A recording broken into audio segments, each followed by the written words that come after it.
First time Vishal గారు direction చేస్తున్నారన్నమాట. So, 'మొకటం' movie నాకైతే trailer చూసినప్పుడు కొంచెం మార్క్ యాంటనీ అనిపించింది. సర్లే ఎక్స్‌పెక్టేషన్స్ పెద్దగా ఏం లేవు. సర్లే చూద్దాం అని చెప్పేసి థియేటర్‌కెళ్ళుండే.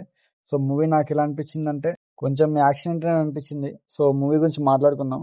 ఇక విశాల్ నుంచి సినిమా అంటే కొంచెం యాక్షన్‌నే ఎక్కువ తీస్తారాయన. దానికి తోడు ఈసారి హీరోగా కాకుండా డైరెక్టర్‌గా కూడా ట్రై చేయడం అనేది కొంచెం స్పెషల్ అనిపించింది. సర్లే నాకైతే పెద్ద ఎక్స్‌పెక్టేషన్స్ లేదు. ట్రైలర్ కూడా ఎక్కువ చూడలేదు నేనని చెప్పేసి వెళ్ళిపోయినా చూద్దాం అని చెప్పేసి. ఇక మూవీ స్టోరీ విషయానికొస్తే ఒక ఫాదర్ కొడుకుని కాపాడుకుందాం అని చెప్పేసి గ్యాంగ్స్టర్‌లోకి అడుగు పెడతాడు. సో, ఇదే స్టోరీ. ఇక ఎక్కువ రివీల్ చేసినా కూడా మీకు స్పాయిలర్ అయితది. దాని తర్వాత జరిగిందేంటని చెప్పి ఇదే ఉంటది మూవీ స్టోరీ. ఇక ఫస్ట్ హాఫ్ విషయానికొస్తే క్యారెక్టర్స్‌ని బాగా ఇంట్రొడ్యూస్ చేసిండు.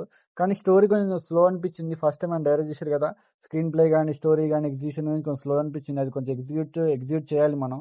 ఎందుకంటే ఫస్ట్ టైం ట్రై చేసిండు కాబట్టి. కాకపోతే కొంచెం ప్రాపర్‌గా ట్రైన్ అయ్యి వస్తే బాగుండు. ప్రాపర్‌గా చూసుకుంటే బాగుండనిపించింది. యాక్షన్ ఎలిమెంట్స్, హీరో ఎలివేషన్స్ అక్కడక్కడ మంచి ఇంపాక్ట్ ఇచ్చినాయి నాకైతే. అండ్ స్టోరీలో అసలు పాయింట్‌ని పూర్తిగా రివీల్ చేయకుండా సస్పెన్స్ పెట్టడం అనేది మంచిగా అనిపించింది. సో, అందుకే ఆ ఒక్క పాయింట్ మీకు చెప్పింది నేను అంతే. దాని చుట్టూ ఇక స్టోరీ అల్లుకుంటా ఉంటారు. ఇక సెకండ్ హాఫ్‌లో స్టోరీ మలుపులు, 3 షేడ్స్ మధ్యలో ఒక కనెక్షన్ ఇక ఫోకస్ పెరుగుతా ఉంటది మనకి. ఇక ఇక్కడ యాక్షన్ సీన్స్ కొంచెం ఇంపార్టెన్స్ ఎక్కువ ఇస్తారు సెకండ్ హాఫ్‌లో. ఇక ఆడియన్స్‌కి అయితే బాగానే నచ్చొచ్చు. ఇక ప్లస్ పాయింట్స్ అంటే క్లైమాక్స్ ఎళ్ళే కొద్దీ మనకి యాక్షన్ ఎంటర్‌టైనర్ జోన్‌ని బలంగా మనకి ఇంట్రొడ్యూస్ చేస్తా ఉంటారనమాట. సో, అది కొంచెం మంచి ట్రై అనిపించింది. ఇక పర్ఫార్మెన్స్ అయితే విశాల్ గారైతే మంచిగా చేసారు పర్ఫార్మెన్స్. అండ్ 3 వేరియేషన్స్‌లో ఆయన డిఫరెంట్‌గా ప్రెజెంట్ చేసుకోవడం అనేది మంచి ఎఫర్ట్ పెట్టిందనిపించింది. అది మెచ్చుకోదగ్గ విషయం. ఇక అంజలి గారికి కూడా పవర్‌ఫుల్ క్యారెక్టర్ పడ్డది చాలా రోజుల తర్వాత. సో, ఆమెను మనం చాలా మిస్ అయితున్నాం. సో, ఆమె యాక్షన్ అవతార్ గాని సినిమాకి మరో ఇంట్రెస్టింగ్ పాయింట్ అనుకోవచ్చు. దుష్యార విజయన్ గారు కూడా ఆయన పాత్రలో పర్లేదనిపించింది. ఇక టెక్నికల్‌గా సినిమా రిచ్‌గా అనిపిస్తది. మంచి ప్రొడక్షన్ వాల్యూస్ ఉన్నాయన్నమాట. సినిమాటోగ్రఫీ కూడా చాలా రిచ్ అనిపించింది.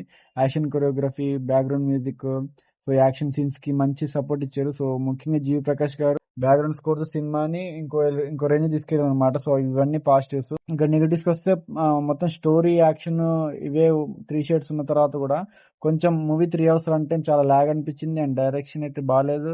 అండ్ ఎగ్జిక్యూషన్ కూడా బాలేదు. ఇంకొంచెం ఎఫర్ట్స్ పెట్టాల్సింది అనిపించింది విశాల్ గారు. అండ్ ఆయన మేక్ ఓవర్‌కి అయితే టేక్ ఎబోవ్ అనుకోవచ్చు. అండ్ స్టోరీ ఇంకొంచెం స్ట్రాంగ్‌గా ఎగ్జిక్యూట్ చేస్తుంటే బాగుండనిపించింది. ఓవరాల్‌గా చెప్పాలంటే ఇదొక యాక్షన్ డ్రామా. పక్కా న్యూట్రల్ ఆడియన్స్‌కి, విశాల్ ఫ్యాన్స్‌కి అయితే పక్కా నచ్చొచ్చు నాకు తెలిసి. అండ్ నాకైతే కొంచెం జరంత సర్ప్రైజ్ అయినా నేనైతే. ఏందిరా ఇది నేను పెద్ద ఇది ఎక్స్‌పెక్ట్ చేయలేగా అనిపించింది. కానీ స్టోరీ పాయింట్ కొత్తగా లేకున్నా కూడా మంచిగా ప్రెజెంట్ చేయడం ట్రై చేసిర్రు. ట్రై వరకే చేసిర్రు. అది ఇంకా సక్సెస్ అవ్వలేదు. ఎందుకంటే ఆయన first cinema as a director కాబట్టి.